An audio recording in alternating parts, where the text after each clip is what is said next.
convidar a senhora Patrícia Esteves, vice-presidente da Associação de Quiosques de Niterói, para fazer o uso da palavra, e o presidente não fazendo uso, a senhora tem direito a 6 minutos, por favor, Patrícia.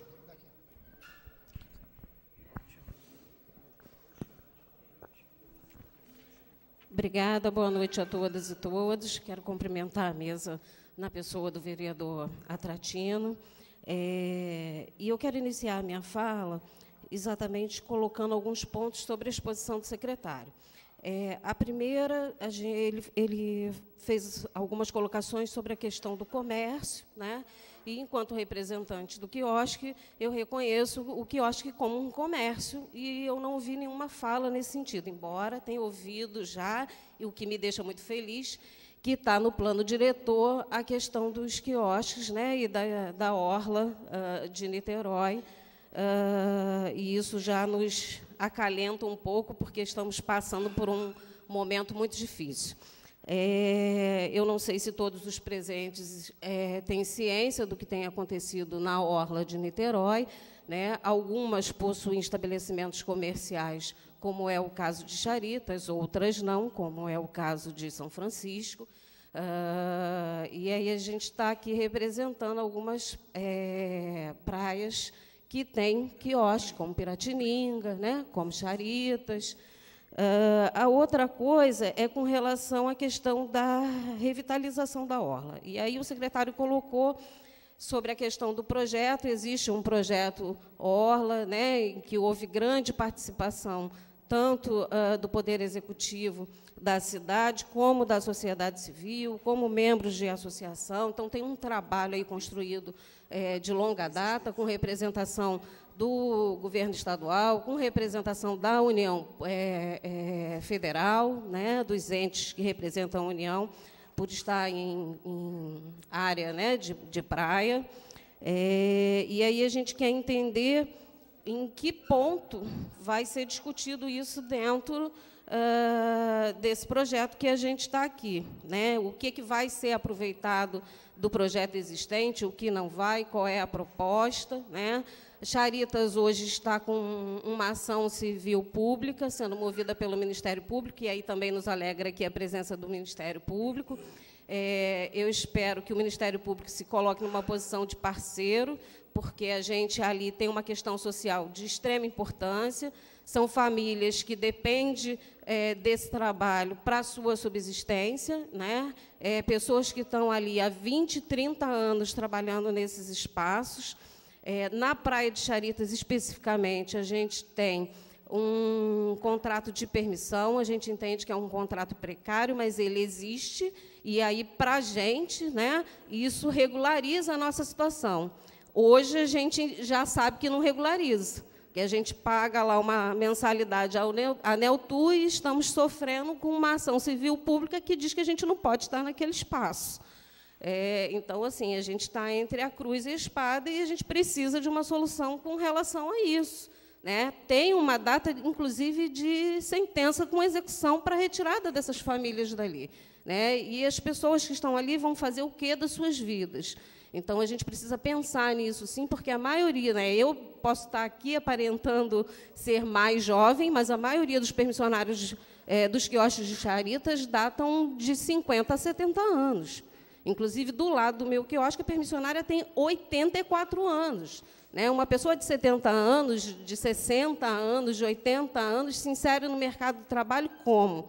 Vai viver do quê? Nem mais condições de ter uma barraquinha na praia e carregar o seu isopor para ser ambulante na praia. Quando isso começou há 30 anos atrás, essas pessoas não têm mais nem saúde para fazer isso. Né? Então, isso tem uma questão social muito importante implicada que precisa ser vista. Com relação à questão das ciclovias na orla, que foi outro ponto colocado. E aí, assim, a gente entende, a gente é favorável, é de extrema importância, a gente é super favorável à questão da não utilização de carros, porque isso tem sido um grande complicador para as cidades, né? Então, é importante que sejam garantidas as ciclovias, é importante que esses espaços de acesso ao pedestre e ao ciclista sejam garantidos, sim, mas isso influencia diretamente na questão do uso do espaço da orla. Então, se a gente pode construir uma ciclovia, e aí, me desculpe, não é uma crítica, até porque a gente entende da necessidade, a gente pode construir o que foi construído recentemente, um estacionamento, né, na Praia de Charitas, e a gente tem lá um elevador em cima do mesmo espaço, onde a gente tem o quiosque, e isso a gente pode, para isso a gente consegue gestão, e para o pobre trabalhador, que está lá na praia, dependendo daquilo, para botar comida na sua mesa, na mesa dos seus filhos, a gente não pode, né? A gente não consegue a gestão da orla para poder garantir a subsistência dessas famílias, para ter um catamarã, que é bacana, muitos de nós usam, né? Aqueles que têm condições financeiras para pagar, conseguem usar, nos leva de maneira mais célere, mais confortável ao Rio de Janeiro, é importante? Posso reconhecer a importância do catamarã, né? Mas, para construir o catamarã, que é uma grande empresa, pode, inclusive para ter um dos restaurantes mais caros de Niterói, que é o Olímpico, ali em cima, pode. Para concluir, por favor. Mas para ter um quiosque que atende a população que não tem grana para ir lá no Olímpico, não pode. Então, a gente precisa fazer esses questionamentos, não um questionamento da política do atual prefeito, mas é um questionamento da realidade da nossa cidade. Obrigado, até porque Patrícia. a maioria de nós mora na cidade. Para finalizar, por favor. Por favor, Patrícia, eu preciso garantir a palavra a todos. Serei bem rápida. Com relação ainda à questão da praia, a gente queria colocar como sugestão, e eu trago em nome da nossa presidente, Regina Abreu, a construção de postes com guarda-vidas e banheiro, porque a gente não tem nas praias, e isso é extremamente importante, e um posto da Guarda Municipal, até porque Charitas hoje está vivendo um estado de total deserto à noite, onde a gente já nem mais pode trabalhar, né? Então, fica aí 2 sugestões também para serem integradas. Eu agradeço, desculpa aí o excesso do tempo. Obrigado, Patrícia. Parabéns. Por favor, para o uso da palavra, o senhor Alvanir Jesus.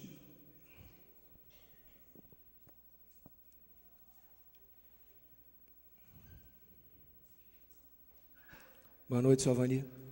Pode usar esse microfone. O senhor dispõe de 3 minutos, por favor.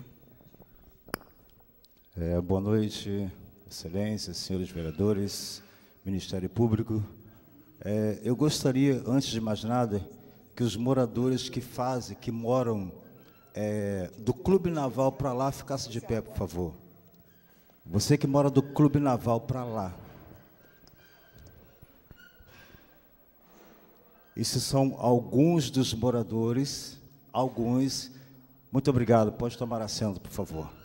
São alguns dos moradores que eu estive no Caio Martins, recentemente, e eu pude ver o secretário hoje fazer as colocações aqui, e eu fiz a minha reivindicação lá, o que seria a solução para os moradores que lá receberam as suas notificações e que seriam despejados ou colocados embora, né, de sua residência.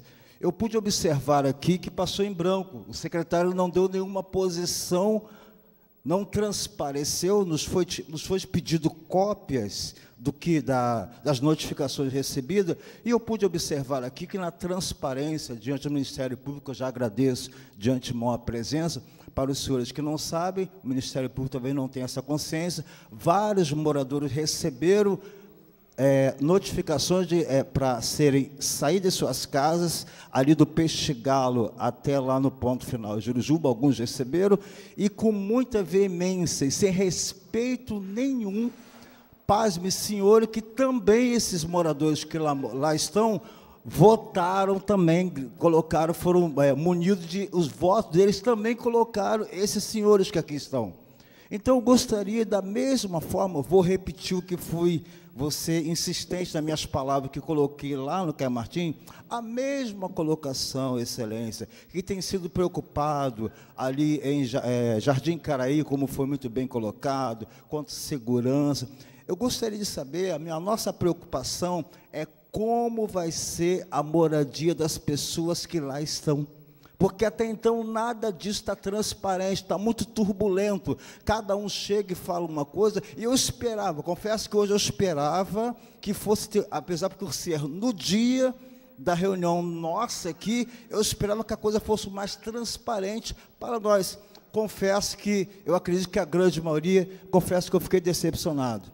Eu achei que haveria, até mesmo porque o seu representante nos chamou e tirou uma foto da solicitação. Eu esperava que hoje, durante a palestra aqui, o próprio secretário já colocasse, olha, em relação a tal situação já solicitada lá atrás, quer dizer, não é nada daquilo que não esteja em consciência, que não tenha sido apresentado para os senhores, né, e que tivesse essa posição. Então, eu gostaria, mais uma vez, que fosse colocado bem transparente para os moradores, o que vai ser feito dos moradores de Jurujuba. Os moradores querem saber, porque só se sabe essa coisa, vai sair, vai ter que morar onde, não se tem nenhuma posição.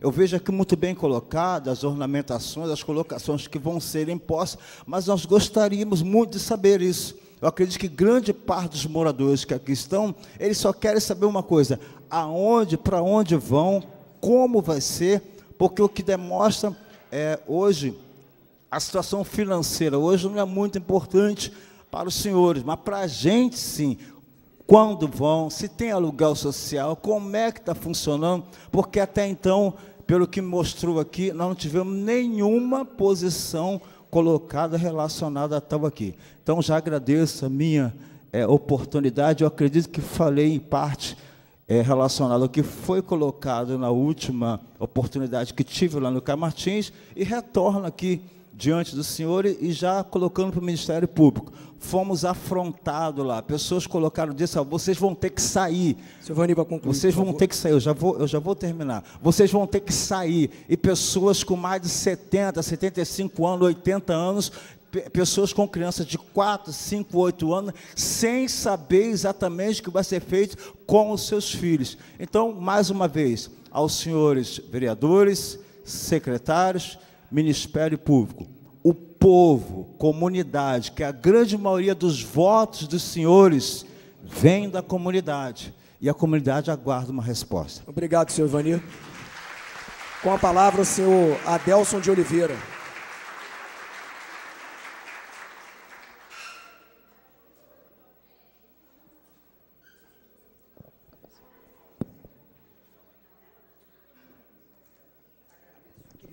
Aquele microfone ali, por favor, senhor Adelson.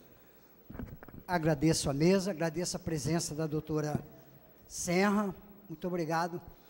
Senhores, eu tenho assistido já essa 7ª, né, reunião, e eu assisti 5 e resolvi falar a partir da última, que foi lá em Várzea.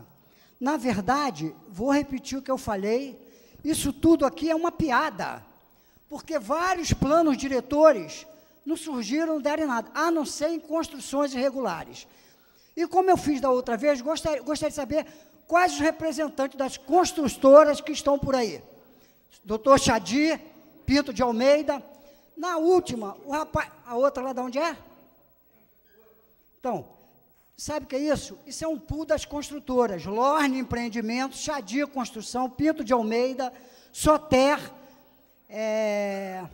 tem outra aqui, Gafisa, e a Brasil Brokers. Para quê? Construir a qualquer custo, independente de qualquer coisa. Essa é a grande verdade desse plano diretor. Não é do Rodrigo, isso já vem de muito tempo. Então, eu, na última reunião, falei o que eu estou falando aqui, e entreguei ao Rogério, não sei se ele está aí, você me trouxe a resposta. Eles não trazem resposta, sabe por quê? Eu entreguei isso aqui, ó. Eu sou da região oceânica e estou acompanhando todas as reuniões. Eles constroem assim, ó, condomínio Costa Bela, 34 apartamentos, 20 andares, e sabe como é registrado? Condomínio de pequeno porte. Só na nossa região, lá que eu vou falar na próxima, dia 11/9, sobre isso também, são mais de 20 construções irregulares. Então, pessoal, não se iludam com isso tudo que vocês estão vendo aqui. é tudo piada, como foram todos os planos diretores. Eu agradeço a mesa, agradeço a doutora Serra. Muito obrigado. Obrigado, senhor Anderson. Por favor, com a palavra, o senhor Diogo Melo. Queria saudar a presença da vereadora Talíria.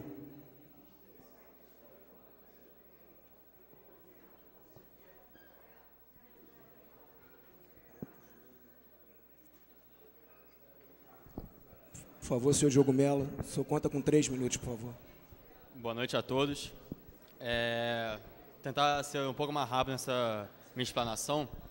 Eu só queria saber um pouco do plano diretor, quais são os tipos de... Se vai falar, se não fala, se é agora que fala, se não é agora que fala. Os tipos de via da região, que é coletora, que é arterial, se é local, para a gente saber qual é o limite de cada via, para saber se pode estacionar ou não pode estacionar, porque na minha visão, eu acho que enquanto for permitido o estacionamento na praia de São Francisco, o túnel vai dar muito trânsito para essa região. Uma coisa que pode ser pensada.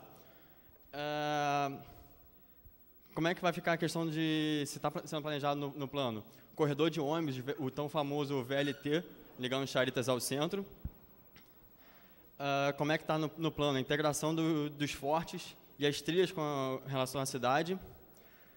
Qual é o gabarito da região para a construção de prédios? Relacionado ao saneamento básico.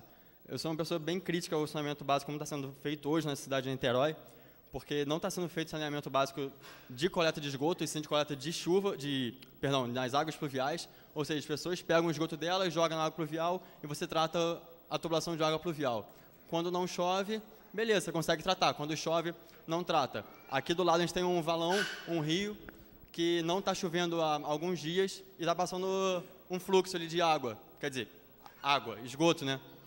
Então, isso é claramente ligação clandestina, que não está dando certo. Queria saber como é que vai ser tratado isso, que eu já fiz essa pergunta na última reunião, não fiquei muito satisfeito com a resposta, gostaria de ter um pouco mais de esclarecimento sobre isso. Em relação ao saneamento básico ainda, temos o emissário de Caraí, que joga todo o esgoto no meio da Baía de Guanabara, que acho que isso também influencia bastante na questão de balneabilidade, que pode influenciar bastante o plano diretor da cidade na parte da portuária. E isso é uma questão que pode ser vista no Lago de Niterói e com o governo do Estado para modificar a região de deságue do emissário submarino de Caraí. Como tem um trabalho da FRJ que fala da influência de todos os emissários do Grande Rio, como é que influencia na Baía de Guanabara, inclusive tendo o emissário de Ipanema e Leblon, tendo influenciado bastante na qualidade de água do fundo da Bahia. Também queria saber como é que vai ser levado em questão o cemitério que temos aqui em São Francisco, se ele vai ter alguma explicação a mais, como é que vai ser tratado isso, que é um cemitério público, para a gente saber como é que vai ser utilizado esse cemitério aqui na região. E, por fim, foi uma solicitação da vereadora Talíria, se não estou enganado, na última reunião, para fazer uma explanação da diferença de arrecadação pela operação urbana consorciada e o outro tipo de arrecadação. Queria saber como é que está essa solicitação. No mais, a vereadora fala por mim, porque ela tem 6 minutos, eu tenho 3. Obrigado. Obrigado, senhor Diogo. Professor Jorge Miranda, por favor.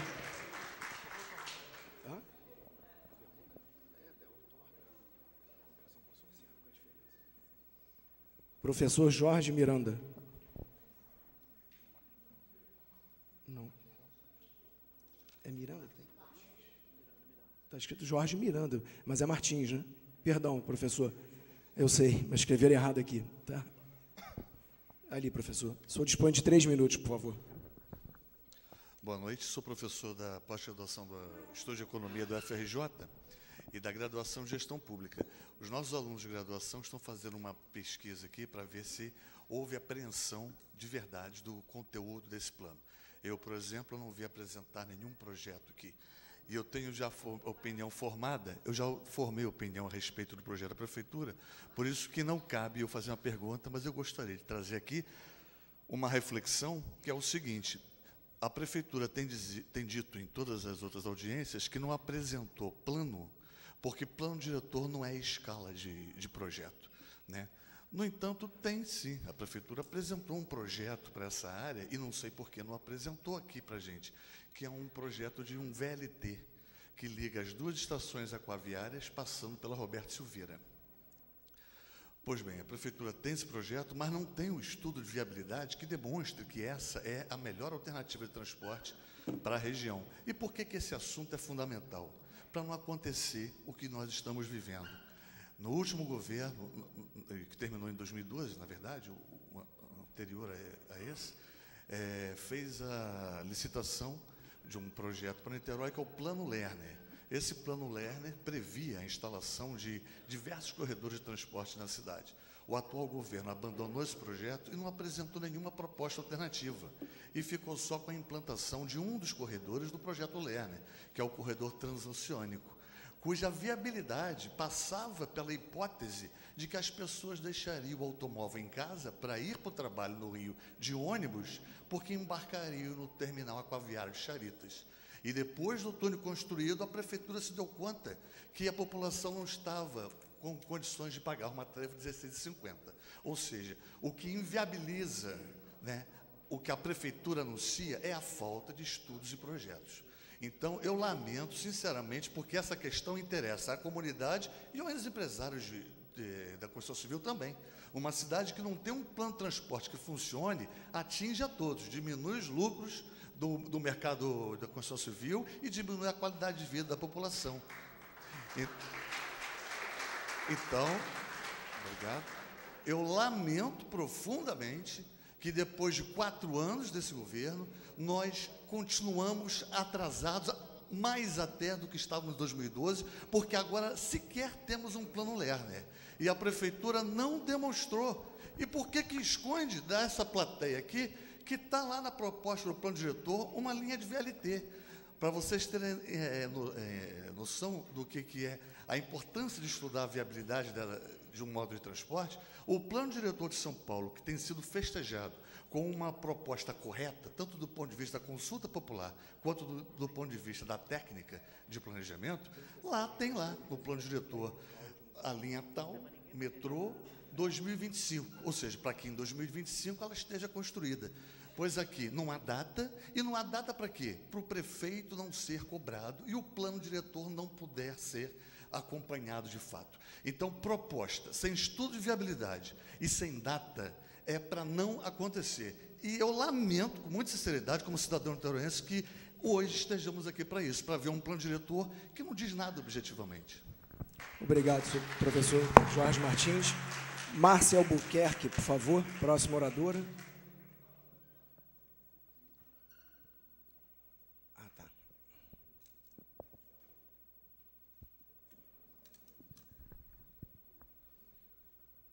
Ok, senhora Márcia. Boa noite a todos. Colocando mais uma vez aqui também que a prefeitura não tem tido transparência com a população com relação a todos os projetos, ao plano diretor. E eu estou representando aqui a comunidade do Preventório, que sofreu abusivamente com a Transoceânica.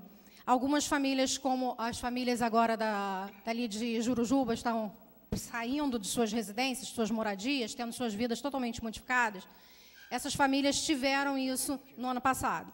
Tiveram que mudar para outros destinos, bem diferentes, como o próprio secretário falou de urbanismo aqui. A gente está a 7 quilômetros do centro de Niterói e muito próximo do Rio de Janeiro, pelo Catamarã Charitas.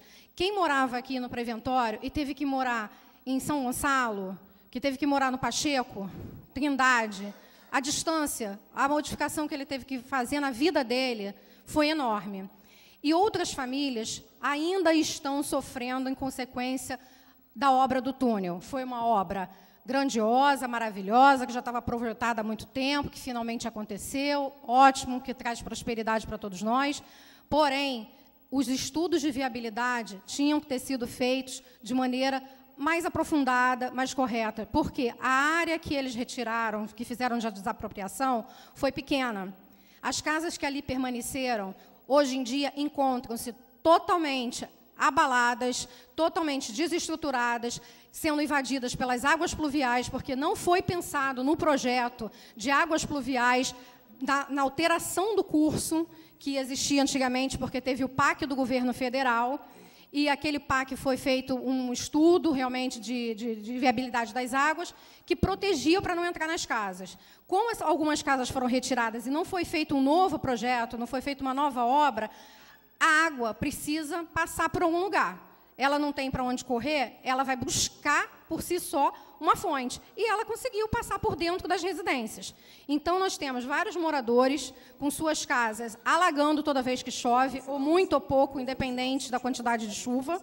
As pessoas rezam para não chover. Então, as casas alagam, estão rachadas, estão caindo. Tem algumas que têm, inclusive, documento da Defesa Civil, que estão interditadas, que há risco de desabamento, inclusive como aconteceu há alguns anos atrás no Morro do Bumba. A prefeitura está ciente disso. E, infelizmente, nada foi feito, nada foi apresentado de fato, nada foi concretizado, não tem uma resposta. Existem processos que estão correndo há mais de um ano, e as pessoas estão sofrendo toda vez que tem chuva. Toda vez que o tempo muda, as pessoas não dormem. Então, assim, infelizmente, a gente vem pedindo, já em algumas audiências públicas também, respostas. Eu solicito mais uma vez, agora principalmente ao doutor Renato Barandier, que inclusive esteve com os nossos processos em mãos, que, por favor, nos dê uma posição, nos dê realmente uma posição concreta do que vai acontecer com essas famílias. E que realmente essa solução não seja jogar essas famílias lá para Itaboraí, lá para São Gonçalo, lá para Maricá, para Itaipuaçu, que seja para ficar aqui. Tá? Eu gostaria de colocar isso para vocês. Obrigada. Muito obrigado, senhora Márcia.